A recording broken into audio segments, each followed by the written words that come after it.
Cuando estos Pokémon se separaron, en el lugar quedó una cáscara vacía, Kyurem. Este vacío solo podía ser llenado con la verdad e ideales de Reshiram y Zekrom, pero esto nunca sucedió. Años después, en una región alejada llamada Yoto, hubo una gran tormenta. Humanos y Pokémon se refugiaban en sus casas. Pero de pronto cayó un rayo sobre una torre incendiándola. En la torre había aún 3 Pokémon atrapados en las llamas. Entonces Lugia acudió al lugar, agitó fuertemente sus alas para formar grandes corrientes de viento y sofocar el fuego. Pero no tuvo éxito. Posteriormente, el agua de la lluvia apagó el incendio, pero era demasiado tarde. Los 3 Pokémon habían quedado atrapados, habían muerto. Sin embargo, fue allí cuando Ho-Oh descendió de los cielos, abriendo las nubes y acompañado de un hermoso arcoíris, se acercó a los escombros, de los que comenzó a salir un brillo. Ho-Oh había revivido a los 3 Pokémon, y no solo eso, también los dotó de grandes habilidades y un nuevo aspecto.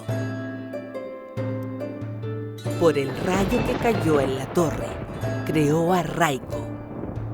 Por el fuego que la consumió, creó a Entei.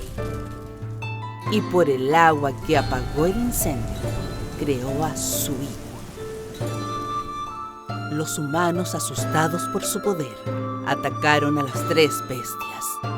Decepcionadas, se fueron lejos del lugar junto a Ho-Oh. Y no volverán hasta que no haya maldad en sus corazones. En otra región lejana, en un archipiélago llamado Alola, se empezó a experimentar con la tecnología de la época. El rey pidió la creación de un Pokémon artificial como regalo para su hija. Luego de meses de experimentación y realización del proyecto, todo el trabajo culminó en Mayarna, el primer Pokémon artificial de la historia. Este es capaz de entender el lenguaje humano y percibir sus sentimientos.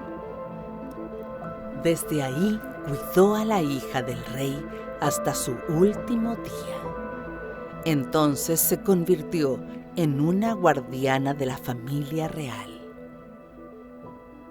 Mucho tiempo después, en Alola, apareció una grieta extraña en el cielo, de la que empezaron a salir extrañas criaturas. Eran los ultraentes. Los primeros intentos de vida de Arceus, que eran en su mayoría extremadamente hostiles, habían encontrado de alguna manera la forma de salir de su dimensión y entrar en la nuestra. Arceus inmediatamente tomó la responsabilidad, pero la energía que utilizó por millones de años se estaba agotando.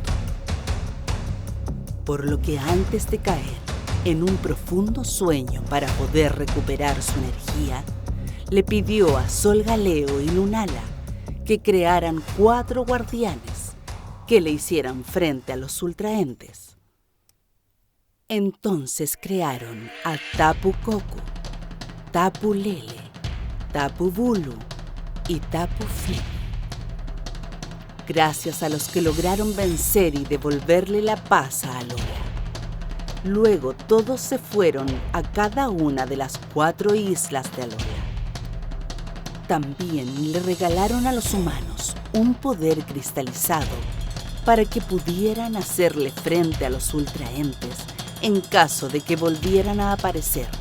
Se trataba de los cristales Z.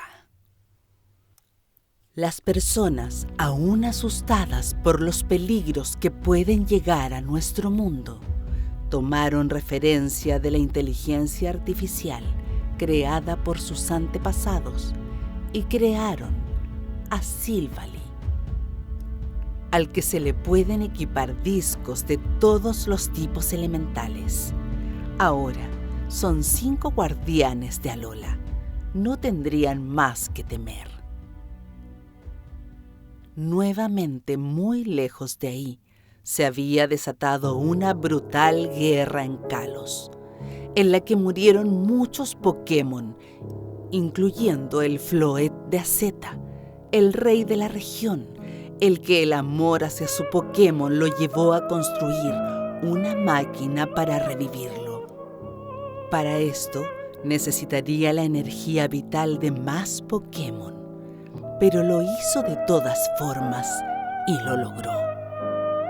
Sin embargo, seguía lleno de odio por lo que le hicieron a su Pokémon, por lo que transformó la máquina en un arma, convirtiéndose así en el heraldo de la destrucción, acabando así con la guerra. Su Floet, que ahora tenía vida eterna, se dio cuenta de que volvió a la vida gracias al sacrificio de otros Pokémon. Por esta razón, abandonó a su dueño para siempre. Dicen que luego de eso, el rey Azeta solo se dedicó a vagar por el mundo esperando poder encontrar a su Floet y pedirle perdón por lo que había hecho. La explosión provocada por la ahora arma del rey, que acabó con la guerra, alteró algunas piedras de la región y se crearon las megapiedras con un gran poder que los humanos aprovecharon en el futuro. El rayo del arma de Azeta también alteró piedras del espacio, las que cayeron luego en la región de Hoenn como meteoritos. En esta misma región, miles de años atrás, la Tierra rebosaba de una poderosa energía natural. Los legendarios Groudon y Kyogre se enfrentaron en sus formas primigenias para conseguir esa energía. Entonces, de los cielos, descendió Rayquaza, quien le puso fin a esta lucha. Desde entonces, los humanos que habitaban en Hoenn le comenzaron a rendir culto a Rayquaza. 1000 años después, impactó otro meteorito. Cayó provocando que la Tierra volviera a liberar energía natural y que Groudon y Kyogre se enfrentaran una vez más. Luego Rayquaza bajó de los cielos nuevamente. La gente de Hoenn le comenzó a rezar y luego de eso se transformó. Ahora era Mega Rayquaza, la primera mega evolución en el mundo Pokémon. Ahora tenía una apariencia distinta y tan solo con el brillo y el viento que formó, dejó sin energía a Groudon y Kyogre, perdiendo sus formas primigenias y volviendo al fondo de la tierra y del mar. Tras esto, Rayquaza volvió a su forma original y se marchó del lugar. Mucho tiempo después, con el progreso de la tecnología, se lograron muchos avances. Uno de los más importantes fue una máquina capaz de traer de vuelta a la vida a Pokémon ya extintos. En una expedición, los humanos encontraron una pestaña fosilizada de un Pokémon desconocido.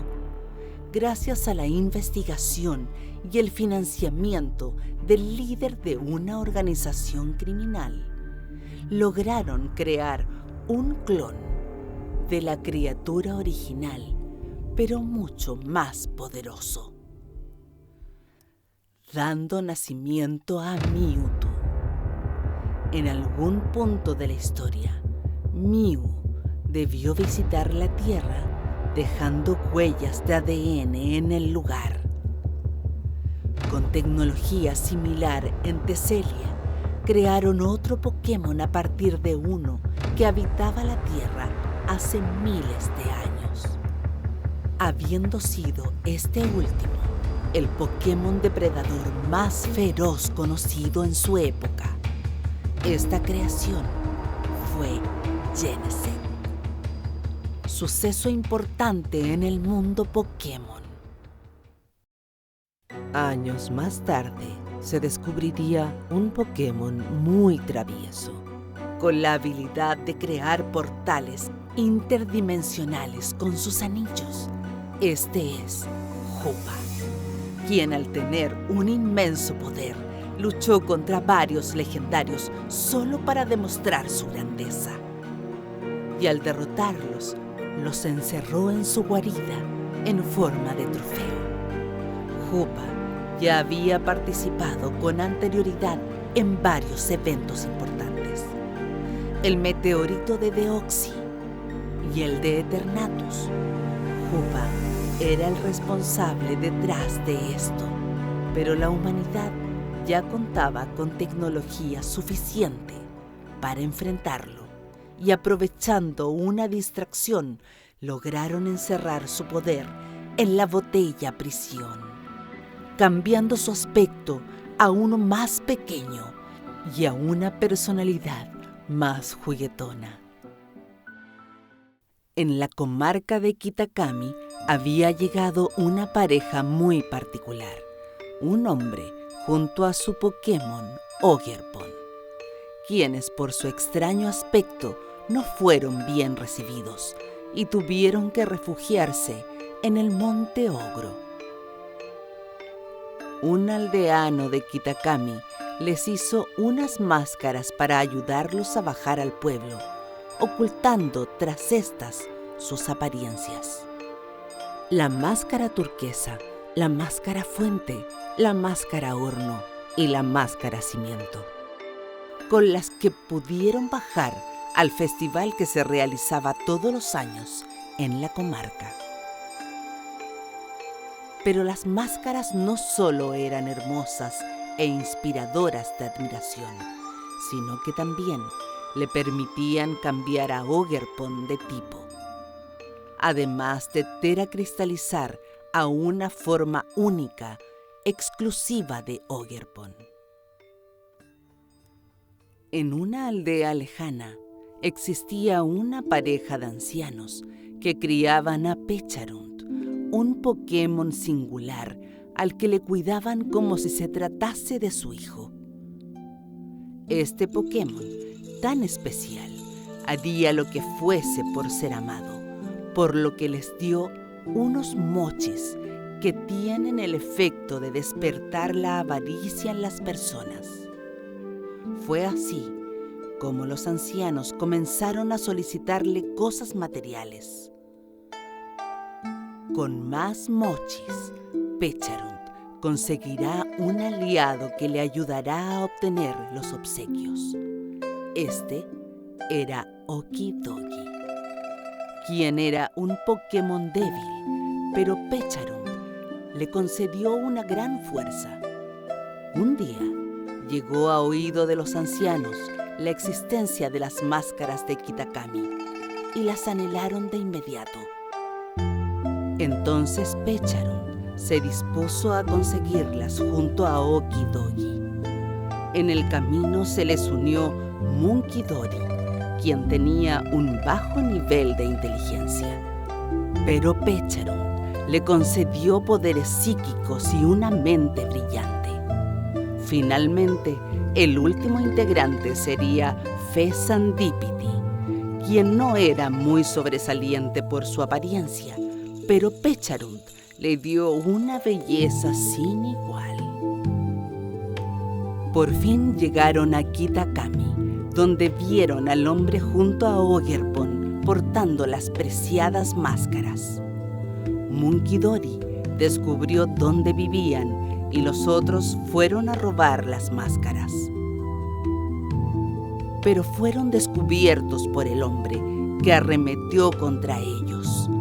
Los Pokémon respondieron asesinando al hombre, quien solo pudo proteger la máscara turquesa.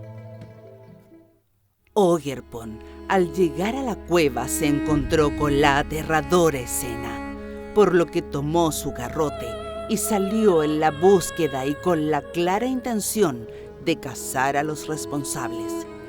El ataque fue tan brutal que los acompañantes de Pecharunt ni siquiera pudieron responder. Fue así como Ogerpon los asesinó uno por uno, como venganza por haber matado a su compañero humano. Pero Pecharunt logró sobrevivir al golpe de gracia de Ogerpon. Se escondió en su caparazón y cayó en el bosque.